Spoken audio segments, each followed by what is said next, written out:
Unsolved, a Nancy Drew production.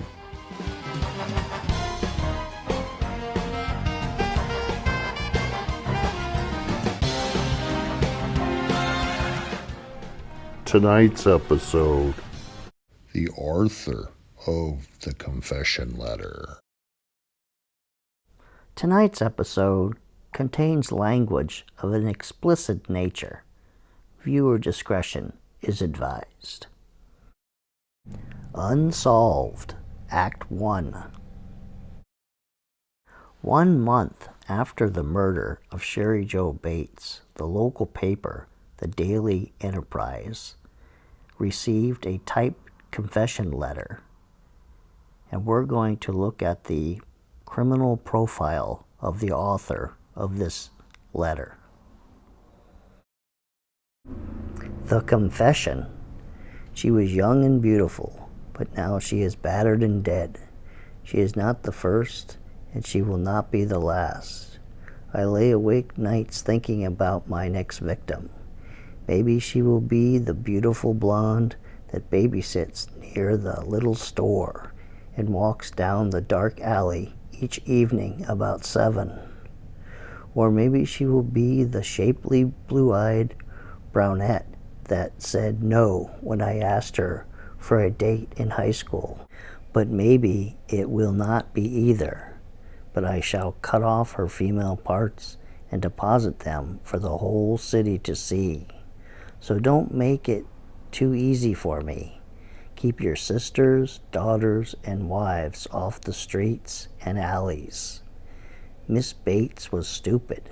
She went to the slaughter like a lamb. She did not put up a struggle, but I did. It was a ball. I first pulled the middle wire from the distributor. Then I waited for her in the library and followed her out after about 2 minutes. The battery must have been about dead by then. I then offered to help. She was then very willing to talk with me. I told her that my car was down the street and that I would give her a lift home. When we were away from the library walking, I said it was about time. She asked me, about time for what? I said it was about time for her to die. I grabbed her around the neck with my hand over her mouth, and my other hand with a small knife at her throat. She went very willingly. Her breast felt very warm and firm under my hands, but only one thing was on my mind, making her pay for the brush-offs that she had given me during the years prior. She died hard. She squirmed and shook as I choked her, and her lips twitched. She let out a scream once, and I kicked her head to shut her up. I plunged the knife into her, and it broke. I then finished the job by cutting her throat. I am not sick. I am insane. But that will not stop the game. This letter should be published for all to read it. It just might save that girl in the alley, but that's up to you. It will be on your conscience, not mine. Yes, I did make that call to you also. It was just a warning. Beware.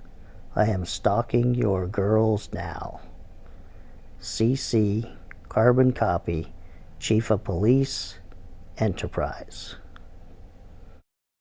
Unsolved, Act 2. So we're going to try to take a profile of the writer, the author of this note, this confession letter. And so the author is male. He can read and write English fairly well. There are a few spelling errors and it's missing a few commas. He understands writing standards like CC, kind of the format of the letter is standard. He sees women as objects. He says Miss Bates, kind of like a school teacher says. Miss Bates, can you put your pencil away. He understands the workings of an automobile. By pulling the center wire from the distributor, the sparks wouldn't go to each cylinder, and he realized that the battery would run out from trying to start the car over and over. He doesn't mean when you pull the wire that the battery would die. He means you pull the wire, and then after trying to start the car over and over and over, the battery would eventually die. He seems unaware of the coarse language of the letter, how disturbing it is. Yet he doesn't use any foul language in the letter, but he's describing some very horrible details. So he's very cold, inhuman, and to the fact that it's hard to believe that it's real because it's so dark and creepy. I don't think it gives away the age of the writer, other than to say that the writer is an adult, but you can't really tell the age of the writer. Unsolved, Act 3. Sick of living, unwilling to die. Cut, clean, if red, clean, blood spurting, dripping, spilling, all over her new dress. Oh well, it was red anyway. Life draining into an uncertain death. She won't die. This time, someone will find her. Just wait till next time. R.H. The writer of the poem seems to be male. He can read and write English fairly well. There's no foul language in this. It's not as coarse or vulgar as the other writing. Unsolved, Epilogue. First, I would say that the two writings could be written by the same person. They are of similar education and writing style. They're not exact. I do feel that Arthur Lee Allen fits the profile of writing these two different writings. He's not eliminated from them. There's not much in the writings to jump to any conclusions. So, it could be anybody. One thing that sticks out to me is the type confession letter. If Arthur Lee Allen wrote that, he's lying like crazy in it because it's not his style of murder.